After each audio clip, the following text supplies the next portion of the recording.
L'étau se resserre-t-il désormais autour du président de la transition le colonel Assimi Goïta et de son premier ministre Dr Kshogel Kokala Maïga, à 6 mois du deadline de la transition? Cette question a son pesant d'or quand on sait que la pression fuse de toutes parts pour demander le respect strict de l'engagement pris dans la charte de la transition. Qu'elle soit de la CEDEAO, de l'Union africaine, de l'ONU ou qu'elle vienne d'une frange importante de la classe politique malienne, la pression est à son paroxysme. Cette rocambolesque situation pousse les autorités à tenir un double discours, celui du respect de leur engagement pour faire plaisir à la communauté internationale et le discours d'une décision qui sera souverainement prise par le peuple lors des assises nationales de la refondation auxquelles il est convié. Cette décision sera probablement la prolongation de la transition pour permettre aux autorités de parachever l'œuvre de refondation ou tout au moins poser les jalons qui seront la solide fondation qui permettra aux nouvelles autorités élues de bâtir le Mali qu'aura tant espéré par le peuple. Pour une des rares fois la CEDEAO va-t-elle être indulgente vis-à-vis du peuple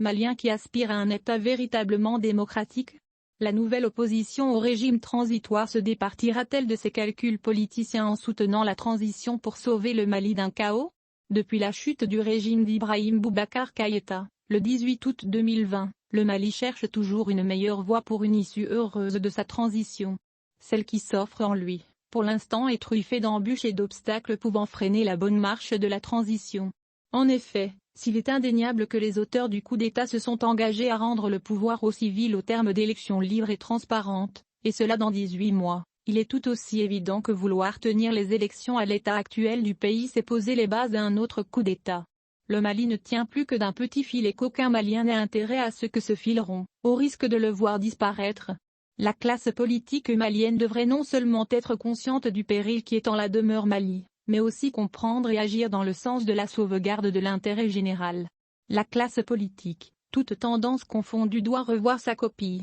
Les tenants du pouvoir doivent faire une large ouverture à la nouvelle opposition afin que la gestion soit non seulement collégiale, mais aussi consensuelle. Elle doit faire des assises nationales qui profilent à l'horizon, un cadre idoine, un arbre à palabres pour discuter sur l'avenir de notre démocratie et de surcroît de notre pays qui se trouve menacé. La classe politique qui est opposée à la transition doit desserrer l'étau autour des autorités de la transition pour participer à ces assises qui poseraient les vraies questions et traiteraient à coup sûr toutes les problématiques liées aux réformes à la fois politiques et institutionnelles. Quant à la communauté internationale, en tête de laquelle notre commune organisation sous-régionale, la CEDEAO, doit aider le Mali à sortir définitivement de cette instabilité politique afin qu'il se tourne vers la lutte contre le terrorisme. Elle doit avoir une lecture très lucide et responsable de la crise multidimensionnelle qui secoue le Mali depuis 2012 et arriver à la conclusion que ce n'est pas par une baguette magique qu'on pourra résoudre toutes les questions existentielles pour l'État en 6 ou 18 mois,